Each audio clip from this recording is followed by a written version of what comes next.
We are back with the Entertainment and Sports Spotlight podcast. Thank you for tuning in and joining us today. Wow, right around the corner, we're not that far away from the new year and the new you mindsets. The turn over a new leaf, try something different, go out to the gym, do some working out. And our guest today, the Pro Maker, is very experienced in being that kind of support for you because sometimes it's hard to get out and get to the gym. It's hard to work out, especially if that's something you don't like doing, like me. But our guest today is a former sprinter and is an amazing coach. They coin now as the Pro Maker. We want to welcome today Clance. We're really thankful that you were able to pop in and talk to us a little bit about your experience in the athletic world and your journey to what program and company that you've got now. And then you guys have a book coming out, or that is out, I'm sorry. It's all, yeah. So Oh, no. thank you so much for taking the time. My pleasure. My pleasure. Well, a little bit about me. Thank you for being here. I appreciate it. My journey, I start off like anybody. Grew up in my first passion was bodybuilding. My dad brought home a magazine, and this I seen this guy. Actually, not a magazine. Brought him a photo of this guy. He was big and all this muscle, and that's got me hooked. And I didn't know anything about weights. I started doing push-ups and training myself. One day I went to the library. I never forget it. I looked at Illustrated. I was the type of kid I loved to read Sports Illustrated. I read a lot. My mom was very strict about education and reading, but I go to the library and spend hours. And I read this article on Herschel Walker. Herschel Walker was a football player for Georgia Bulldogs, running back, all star. And this guy didn't lift weights. He did push ups. He was doing 1,000 a day. So I was that crazy kid. Say he did 1,000, I'm gonna do 2,000, and I worked my way up to 2,000 push-ups a day. I would do 100 clips at 100 at a time. Right? So I do 1,000 in the morning, 1,000 at night. I got strong. My Wow. I was running track. I was good. I progressed pretty fast. I had a great work ethic. That was my strong point. Make a long story short, I had a career-ending injury in Indianapolis in the 4x100 meter relay, and I was that injury tore all the ligaments in my knee, and that injury sent me in a tailspin. I didn't know what I want to do with my life. I was in a dark space for a while, and what happened was is I said, okay, what if I can't be an Olympian?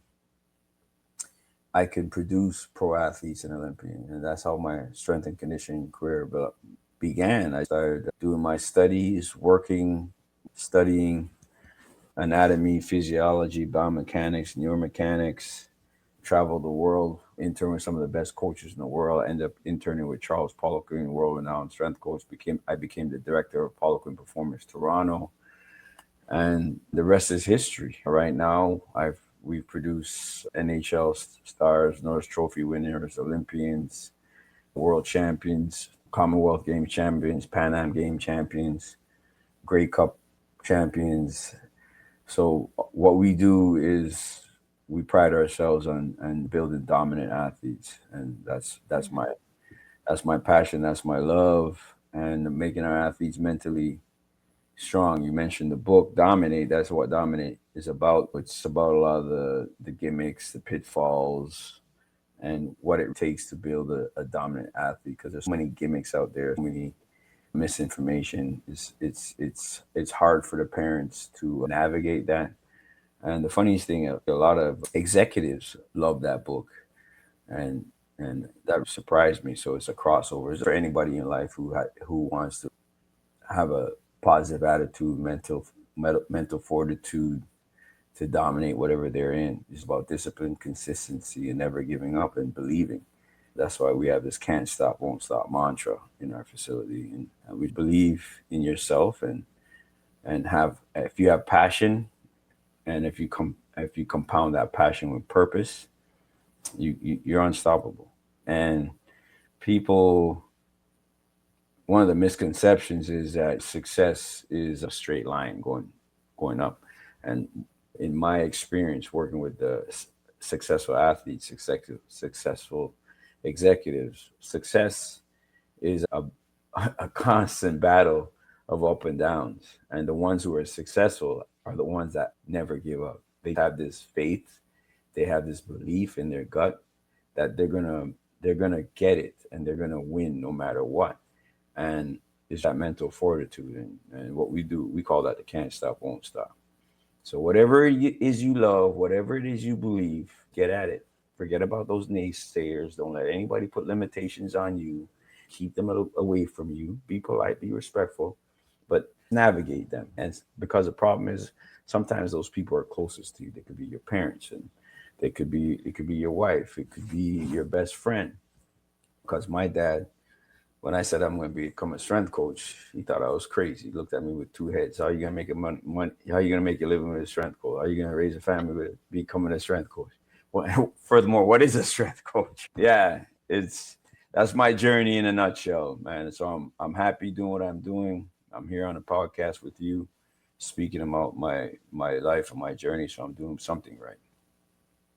Yeah, no, you're doing great. And it's amazing that you turned a very difficult situation into a way to minister to other people. You took a difficult time and you went to find out why you had that injury. What caused that situation because you had done everything right. You had followed the book. So you knew that there needed to be a different approach to things, right? And that's one of the reasons why you went on this journey. You went and studied and did all kinds of things to try figuring out not only what is strength training and how to best prepare the athlete physically, but mentally. Correct. And you guys came up with LPS and then, of course, the book. So that's it's a whole different world. Why did you decide to jump into figuring out what happened and taking it as far as you did? What was that deciding factor? What was that turnaround for you?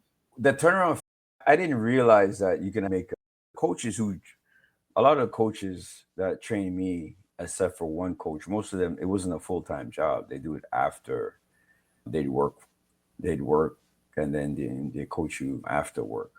I didn't think it was something at that age as something viable. I didn't think I can make a living off of it, right? But when I got into it, I said, I'm going for it and I'm going to make a living off of it.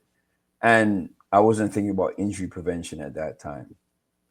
But once I start getting into it and understanding the biomechanics, the anatomy, neuromechanics, I realized everything for me was speed, power, and strength. But I realized not my coach's fault, what they didn't understand about durability or injury prevention. And now injury rate, we have the most, no, there's more money than there's more money in sport across than there has been ever before. We have more data than ever before. We have more injury. We have more specialists, doctors, performance specialists than ever before. So why is the injury rates going up year to year in the NFL, in soccer, in baseball, hockey, you name it? Mm-hmm. The injury rates are going up. Achilles tendon ruptures. You have kids that their dreams are being ripped apart because they're having these injuries at young ages that never used to happen before. Like Achilles tendons rupture is criminal. With that, it triggered something in me because I didn't the athletes that I trained, I want them to realize their dreams. They're working hard, making this sacrifice. I want them to realize their dream. I made it my it's not sexy. Athletes they don't care about injury prevention because they believe it's not happening to them. So it's not even something I communicate. But I build my athletes with a solid foundation to be durable. It's just part and parcel of my training system, right? PK Subban, he was like an Iron Man. He won the Norris Trophy. He was win the Iron Man, and he had a freak accident that he had missed one game. Iron Man is somebody who plays every game and so on and so forth. He almost broke the record. Mm-hmm. So that's how I build my athletes with that foundation. But they don't care about that injury prevention. They want to get stronger, they want to get faster, they want to get more powerful, they want to be the best on the team, they play their position. Can't if you can't do that, you're not you you go to athletes, start talking about, oh, I'm, try to help you prevent injuries, try to help you prevent have a longer career. That's already in their head. They're not get injured, they have a longer career. It's almost taboo. But that's always been my thing, because I took it personal, because that's what happened to me. And I didn't have a backup plan. I didn't know what I was do. My goal was to make the Olympics and play professional football. That's it. There was no, oh, if I don't, I wasn't a part-time athlete. I was full-time, all in, no backup plan, no, oh, I'll go be an executive or work on this or working this field. No, that was it. That was my life. So when that was ripped away from me, it was hard, man. I was depressed. And when I finally came out of it and realized this is it, it was a no brainer for me. It was natural. Yeah. No, that sounds good. And when you're dealing with the people that you're working with and your athletes, how do you keep them from cracking under the pressure with how much demand, intensity, being an athlete, especially going to pros? It's not a physical game, it's an emotional, mental game as well. How do you teach someone to turn that intensity on and off if needed? How to lock in without burning out? That's a very good question. You have some athletes who are just born with that mental toughness, that never give up, that can't stop, won't stop. But that's a very small percentage, believe it or not. I have to do a lot of work with athletes mentally. Mm. I'm tough on them. I make training hard. My gym is the type of gym. If you're happy to come to the gym every day, you ain't training hard enough. Imagine what that type of gym. If I see athletes coming in smiling and laughing and high fiving every day, oh, you're not working hard enough. That should tell you. How do I get athletes to commit? I've had athletes training with me for over 10 years. How I get athletes to commit to that type of intense off season after they've been through a tough season year after year? Not everyone lasts. They understand that, and they believe that make them better. And that takes a lot of communication, a lot of love, a lot of tough love, and a lot of gifted athletes. They don't do well with that because they're used to everybody kissing their ass, and that doesn't work in our gym. Everybody has to work. Everybody has to work hard. And our gym is competitive. We have to find ways to make them for you to compete. Why do I do that? Because life is competitive. You may go to your sport, hockey or camp. You may not win your position this year. You have another young kid who comes out who's more talented, is going to beat you out of your spot. That's going to beat you out of your money. Training at my gym, I've always believed it has to be tougher than the environment they go. It has to be tougher than camp. It has to be tougher than the season.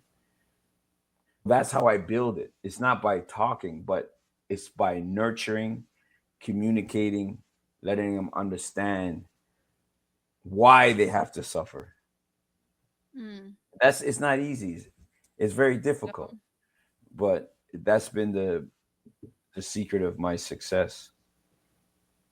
Yeah. So No. our culture, our athletes mentally tough. You have to understand it, and that's why they call me the pro maker, because I do better with kids. I build them that way. If you're already a pro and you come to me as a pro, we usually clash because the pros are already being treated a certain way, or they've already made it. They made their money. A lot of pros can't deal with that type of stress and that type of and the demand I've dealt with. I don't need this, but they're already. I work better with those kids who are hungry or have the potential, but don't necessarily have the mental fortitude or the attitude or the mental grit to go at it to handle what comes to them. Some of my greatest, I would say, my greatest satisfactions came from athletes. They were athletes who, for whatever reason, had another career, but they take a bar exam, and it was difficult. But they said, Clance, you're training. They sent me, I remember this kid sent me a gift with a card. I still have it. He said, Clance, I would never have made it through this exam process if it wasn't for you. Oh, parents to say, Clance, what did you do with my son? He's a gentleman. He's respectful. He's accountable. He cleans his room. He's a different child. What have you done? Those are things that I'm most proud of. I remember one time I was training Joe Ward. He's an accomplished pro.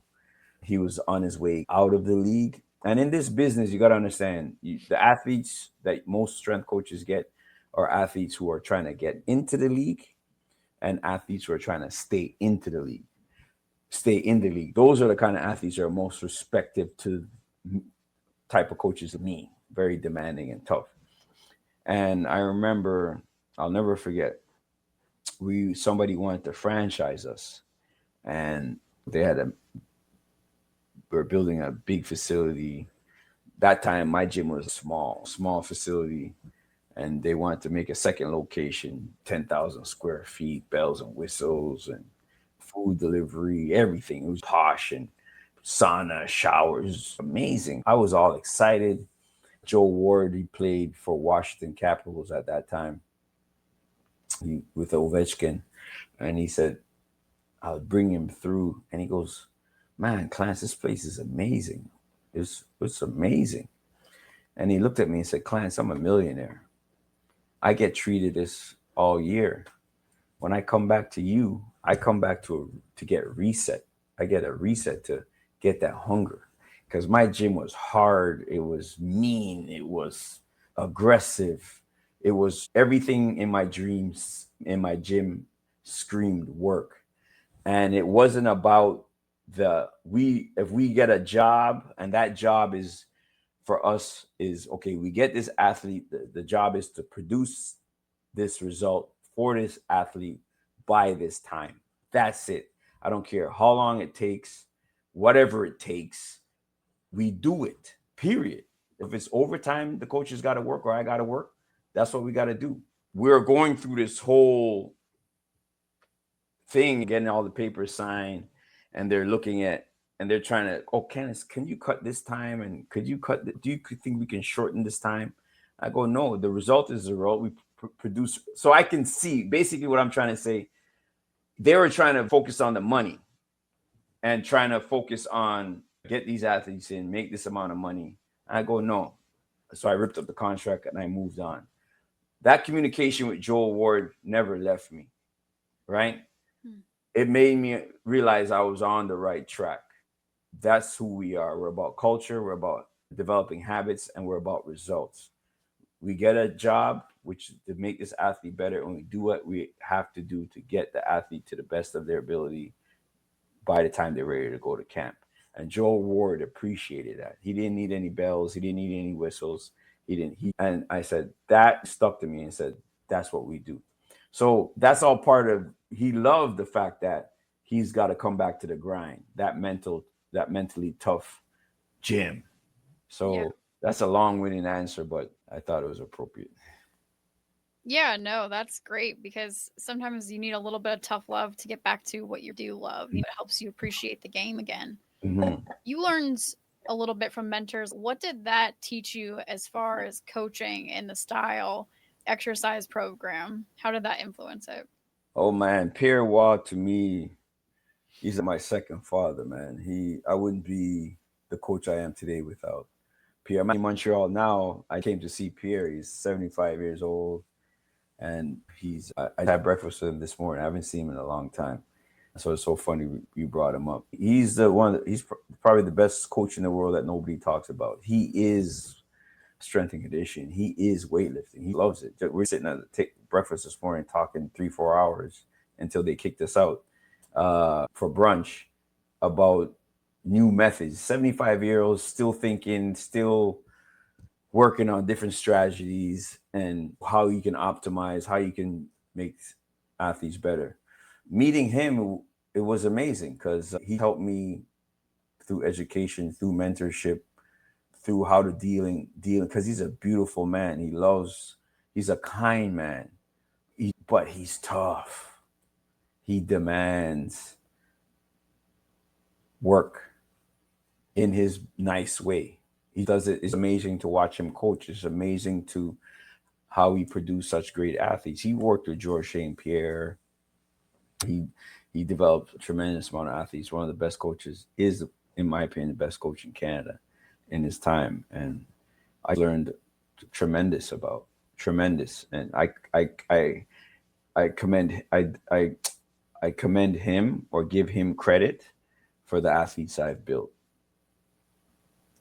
That's amazing. It's cool that you got that connection with him. It sounds like it's very personal. You guys are brothers, and it's a good time when you get together. But that's always a nice memento to your friendship. Yeah. So it was good seeing That's him. I haven't seen him for a long time. that's cool. I love that. What do you feel with the training that you have gotten is the biggest lie in the fitness industry today that might be hurting athletes? Oh, Is there one? oh, where do I even start, man?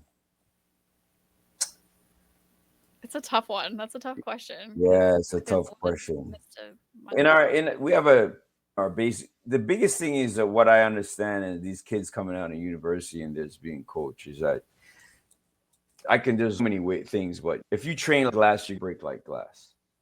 And Mm, that's the biggest thing. What these coaches are not preparing the athletes for the forces of their sport.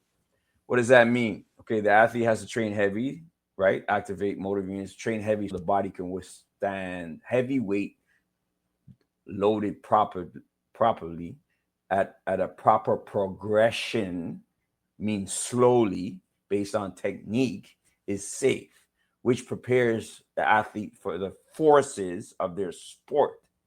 That's number one. Okay. Then you have speed, rate of force development. Speed comes to that. That means you have to train the athlete with high to produce high rates of force, power quickly and explosively. But they also have to receive those forces at high speeds, at high rates. Tendons, ligaments, muscles, everything has to be in working together as a unit. The problem with this, and to deal with those forces, the problem with this industry is what they try to isolate, compartmentalize, separate these things. And another problem is they don't train to full range of motion.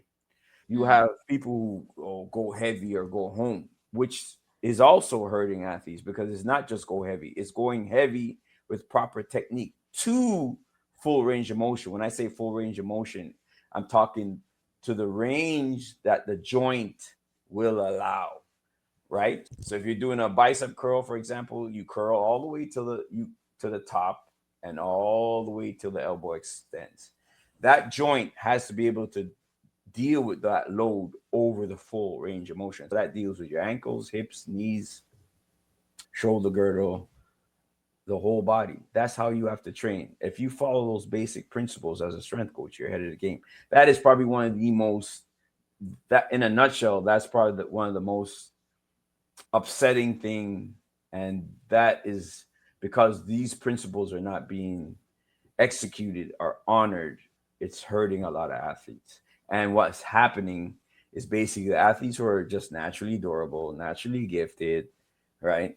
Because you're going to have athletes, they're the ones that are going to survive and have athletes who have a chance, right? With the proper love, proper training, they don't get a chance. They get injured, right? Because you get to a certain level, they start treating them like glass. They break like glass, doing all these kind of stupid, nonsensical exercises that don't even transfer to their sport, right? I can go in. I've been battling with this for years and years and years. It's just frustrating, and that's why I wrote a book. And you have these gimmicks, ladder drills, and these stupid things, all these little gimmicks about getting athletes faster. I'm gonna quick feet. You go through a ladder, and I don't know if you know ladder drills. They do that a lot in football and soccer, mhm. and that's supposed to make your feet faster. That's nonsense, complete nonsense. All your brain is smart. It's gonna make your feet faster at going through that pattern because you learn that pattern faster. How does that apply on the field in soccer? Stopping, starting, kicking, running explosively to the ball. How does that apply in hockey? How does that apply in football? You're looking down at a ladder and moving. It doesn't. They don't understand the principle of specificity. The principle of specificity is being destroyed, eroded. Being in the gym, you will never. I cannot make you a better soccer player, football player, hockey player. What I can do is make you more powerful, stronger, faster, explosive. Okay? That's what I can do. Period. Now you have to take those qualities that I've made better and infuse that into your sport. That those skill. And when you do that, there's everything is better. If you have good skill, guess what? Your skills increase because your the rate and the power and the force and the strength that you're applying that skill on the ice, on the field, on the court got better. Tennis, baseball, you can hit the ball harder. You have quicker feet, you can Mhm. move faster to the ball. Am I making sense? It's nonsense. It's crazy. You have all these sports specific coaches doing all this nonsense and it's ruining kids. It's a cash cow because Yeah. parents don't know. They don't understand. And the parents that actually found me were ex athletes, the best athletes that I have, like Denzel Clark. Now, his mom was an ex Olympian. She saw all this nonsense, she found me and brought him to me when he at a young age. PK Subban's mom, ex track athlete, brought her son to me at a young age. These were ex athletes, moms who look that have some knowledge. What about the mom or the dad who have no knowledge in sports background? Mhm. They're totally lost. They're just being sold because at the surface it makes sense at the surface. And to be honest, I got fooled with a lot of those gimmicks when I came into the strength and conditioning. Yeah, because parents don't know. And that was actually one of my questions is what are some of the things that parents are doing for their kids that are getting into the athlete world that is so detrimental? And they're not doing it purposefully, right? They're doing it because they are listening to all those gimmicks. I think one of the things is they're getting their kids to specialize a little too early. Okay. What I believe as the athletes that I've built that made pro, for instance, they hockey. Let's use hockey for example, because I trained a lot of hockey players. The hockey players that work with me that made pro, they never went to a summer training camp ever. They were guess where they were in the gym training all year, all summer in the gym, getting stronger, getting faster, getting more explosive. They didn't go all away to these cash grab hockey camps. These hockey camps are becoming it's ridiculous. Listen, if you're good, the scout's going to find you. Right. What happens when you get away when you start take if you don't work on your foundation, getting stronger, getting more explosive, getting faster, getting more durable, ligaments, tendons, because as you get older, the kids are getting bigger, they're getting faster. Your tendons and ligaments have to deal with those forces in a contact game where the speeds are high, like hockey. Guess what? You're going to be more susceptible to injury. You're going to be pretty much fragile, right? And hockey is starting to come back around because the Florida Panthers are killing it with their aggressive style, smash mouth type of hockey. All that pretty shit goes out the window when it comes to playoffs. Panthers ain't about that. And they won how many, what, two Stanley Cups in a row with that old school type of hockey, fast, aggressive, just smothering type of hockey. All that pretty stuff is gone. What am I saying is that your kids have to focus on getting strong. Strength is important. They have to focus on being durable. They have to focus on speed and explosiveness and power. Work on your skills. That I'm not didn't say work that never stops. PK used to shoot 300 pucks a day and go skating while training and the players. So they would work that's their summer job. Shoot, work on their skills and get stronger, faster, more explosive. Not these stupid camps running around doing all this stuff. So a lot of these little gimmicks that take away from the foundation. Your foundation should be getting strong. And before you hit 16, you should be, I believe your kid should be in multiple sports, doing multiple things, building that Smart. big base. That big Yeah. base makes them Totally. more athletic. So they have better proprioception, coordination, timing, being aware of their body in space. You're all around better athlete. Then when you hit 16, you start to specialize, and all those motor patterns start to focus on your specialized sport, which is going to make you well-rounded and better. That's the key. So I have an 11-year-old now, and I have a 12-year-old. They do all kinds of different sports, and no specialization. My daughter, she was is a Commonwealth champion, Canadian record holder, Commonwealth Games champion in Birmingham 2020, broke records. She's rare. She didn't really specialize in anything, but she started late 16. She just did weightlifting, but that's not normal because she just didn't know what she wanted to do, but she knew she wanted to become an Olympian, but she didn't really take on any sports. That's not normal. The biggest thing the parents have to do is give the kids variety, because they will get burned out. B, they won't build the necessary resilience. When I talk about resilience, muscles, tendons, ligaments, structures to withstand stresses and forces, mobility, all those things that are needed when you use. That's why I love gymnastics. Any athletes who comes to me with a foundation of gymnastics is amazing, because they have amazing relative strength, amazing body awareness, amazing flexibility, dexterity, and so on and so forth. That's an example of GPP. Even dance for females and things like that. So build a foundation when you're young. As you get older, when you start to hit 15, 16 years old, that's when you got to start specializing. Parents, this is a long-winded answer to say parents specialize too early. Got it. No, that makes a lot of sense. Get some cross training in there, and what you're saying about gymnastics. Those people, I mean, like gymnasts have a full body strength, flexibility, and that is true. You've got to do that cross training to get all of the body ready to go. Exactly. I actually appreciate that comment from my little bit of training that I've ever done in my life. But Thank no, you. it's very true. So through Raise the Bar Foundation that you work with, you actually are working with underprivileged athletes and kids through that, right? How are you Yes. enjoying that? I love that because it's my way to give back. Yeah. Coaches help me, so I want to put that forward. So, and I've developed some athletes who became pros through that, and Wow. they give back, right?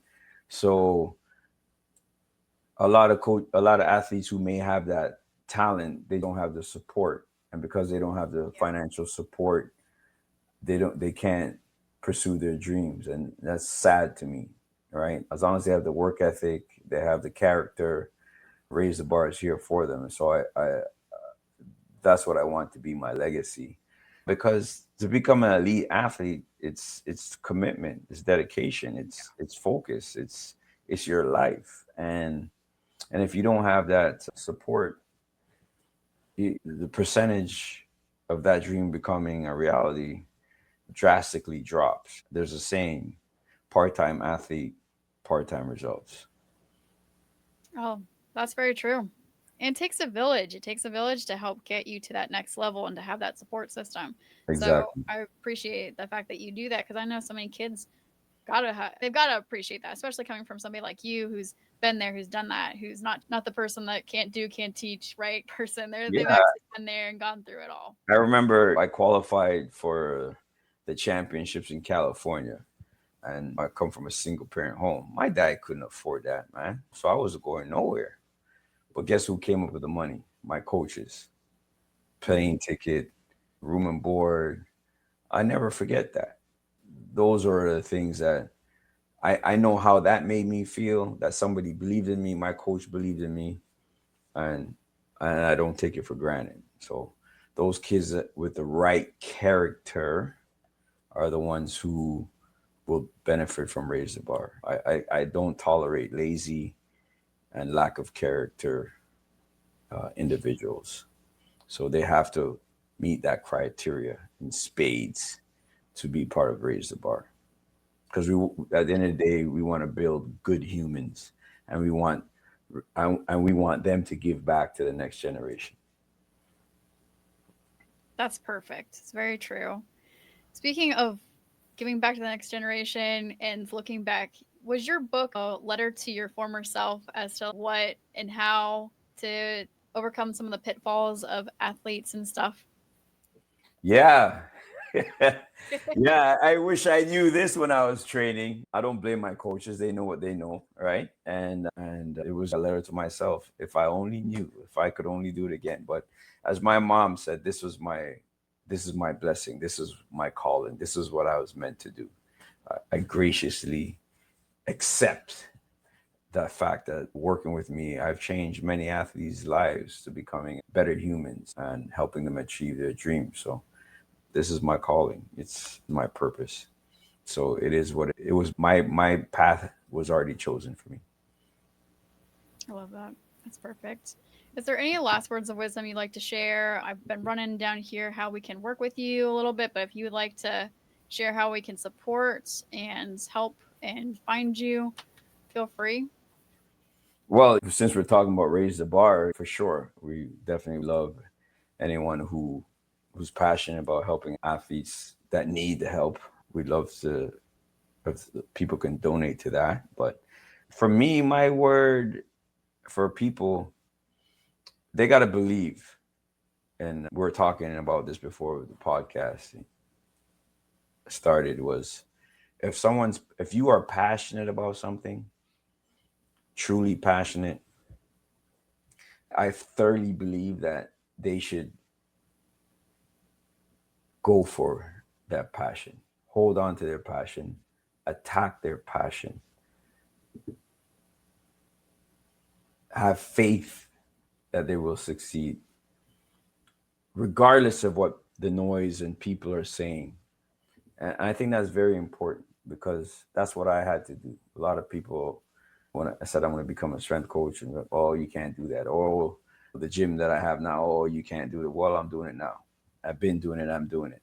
I hate when people put their limitations because a lot of times when they're trying to tell you the so-called smart route or the right route, that's their lack of confidence, that's their lack of passion.